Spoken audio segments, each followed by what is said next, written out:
World के सबसे अमीर आदमी एलोन मस्क और ट्विटर के बीच बीते 9 मंथ से चली आ रही लड़ाई आखिरकार खत्म हो गई है। माइक्रो ब्लॉगिंग साइट ट्विटर अब पूरे तरीके से मस्क की हो चुकी है।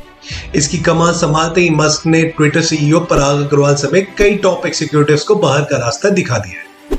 हालांकि इसके सिग्नल्स मस्क पहले से ही दे चुके थे। हालांकि इस डील का एक एग्रीमेंट पर खत्म होना ट्विटर के लिए आसान नहीं था। बार बार डील से मस्क के यू टर्न ने ट्विटर के लिए मुश्किलें भी बढ़ा दी थी। आखिरकार ट्विटर ने कोर्ट का सहारा लिया और इस समझौते को पूरा किया। आइए जानते हैं कि कब शुरू हुई थी ये डील, आखिर क्यों पीछे हट रहे थे मस्क और कोर्ट में क्या हुआ और आखिरकार मस्क को डील पर वापस क्यों लौटना पड़ा। अगर आप इस चैनल पर नए हैं तो सब्सक्राइब करें और बेल आइकन भी दबाएं। चलिए जानते हैं कि कहां से शुरू हुई थी ये कहानी। एलोन मस्क और ट्विटर के बीच डील की पूरी कहानी इसी साल मार्च से शुरू हुई थी।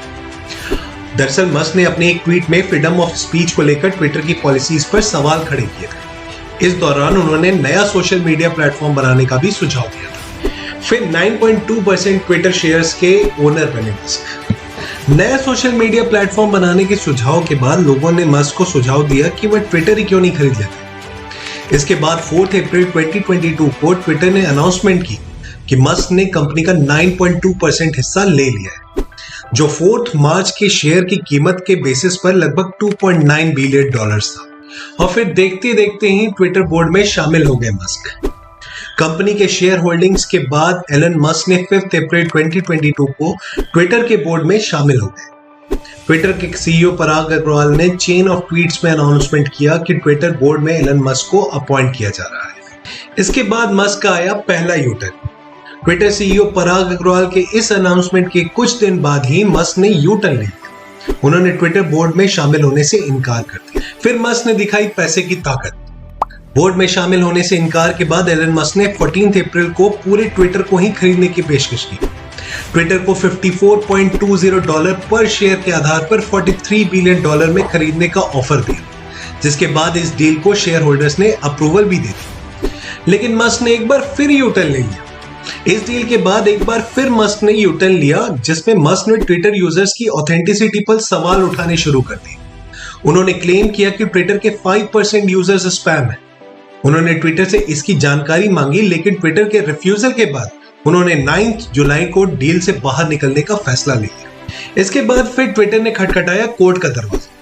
मस्क के यूटर्न के बाद ट्विटर ने कोर्ट का दरवाजा खटखटाया और कहा कि उसने मर्जर एग्रीमेंट के रिस्पेक्ट में अपने ऑब्लिगेशंस का वायलेशन नहीं किया है। ट्विटर ने कहा कि इस डील को जल्दी से जल्दी पूरा करना इसलिए जरूरी है क्योंकि कॉन्फ्लिक्ट के कारण माइक्रो ब्लॉगिंग साइट के बिजनेस को नुकसान पहुंच रहा है। And finally the conflict ended.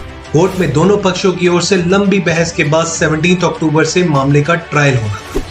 हालांकि इससे पहले ही मस्क इस डील में वापस लौट आए और इसे कंप्लीट करने को कहा। इसके बाद डेलावेयर की कोर्ट ने 28 अक्टूबर तक ट्विटर की डील को पूरे करने का जजमेंट दिया था। इसकी जानकारी देते हुए मस्क ने ट्वीट किया कि अब पक्षी आजाद हो चुके हैं।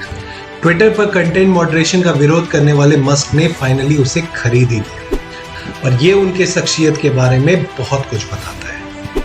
अगर आपको ये वीडियो इंफॉर्मेटिव लगी है तो इसे ज्यादा से ज्यादा लोगों के बीच में शेयर करें और अपने वैल्यूएबल सुझाव कमेंट बॉक्स में जरूर दें। जय हिंद।